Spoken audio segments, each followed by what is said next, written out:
રાજકોટ આયુર્વેદિક ડોક્ટરો માટે રજીસ્ટ્રેશન માર્ગદર્શન કાર્યક્રમ આગામી 12 માર્ચ 2025 સુધીમાં તમામ ડોક્ટર્સે ઓનલાઈન રજીસ્ટ્રેશન કરાવવું પડશે.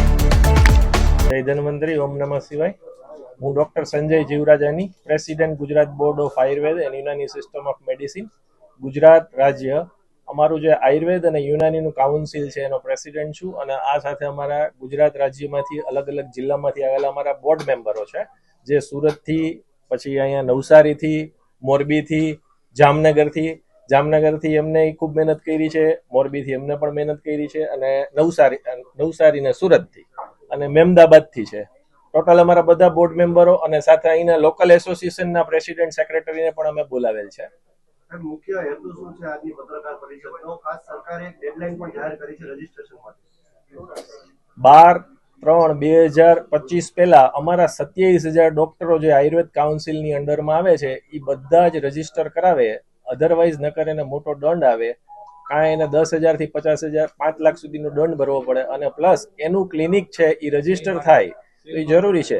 આમાં બે મુદ્દાઓ ખાસ છે ક્લિનિકના રજીસ્ટ્રેશનમાં. અત્યાર સુધી ડોક્ટરનું રજીસ્ટ્રેશન થતું હતું. જેવી રીતે તમારી પાસે ડ્રાઇવિંગ લાયસન્સ છે તો એ ડોક્ટરનું રજીસ્ટર, એમ તમારું લાયસન્સ છે. તમારી ગાડીનું લાયસન્સ છે તો એ તમારે શું છે, ક્લિનિક અમારું.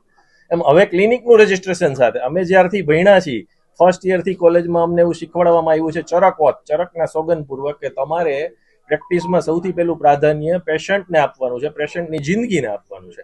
એમાં અમારે જે કાંઈ આયુ અષ્ટાંગ પ્લસ ઇમરજન્સી જે કાંઈ ટ્રીટમેન્ટ કરવી પડે એ સારવાર કરવાની છે. અને એની અંડરમાં અમને પહેલા વર્ષથી જ શીખવાડવામાં આવે છે. અને અત્યાર સુધી દરેક પ્રેક્ટિશનરો એ જ કરે છે. છેવાડાના ગામડા સુધીમાં પણ આવી ઇમરજન્સી સારવારમાં અમારા ડોક્ટરો રાતોરાત પેશન્ટને ટ્રીટમેન્ટ આપી અને રિફર પણ કરતા હોય છે. આ સુરતમાં બોગસ ડોક્ટર ઝડપાયા અને ત્યારબાદ આપની આ પ્રક્રિયા સરકારની સામે આવી રહી છે. યસ. બોગસ ડોક્ટર કઈ રીતે ગણો છો તમે આયુર્વેદની ભાષામાં?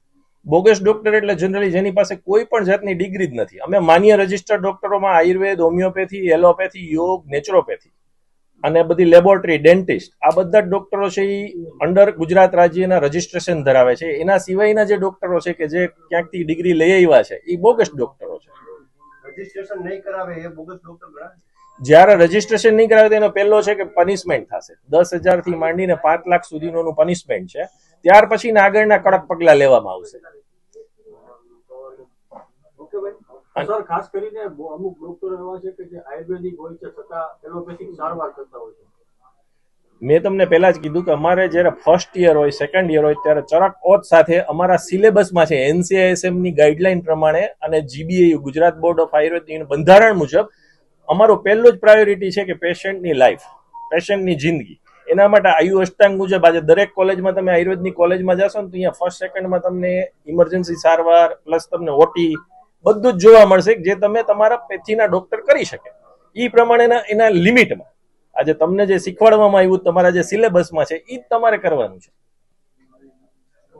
ઓકે.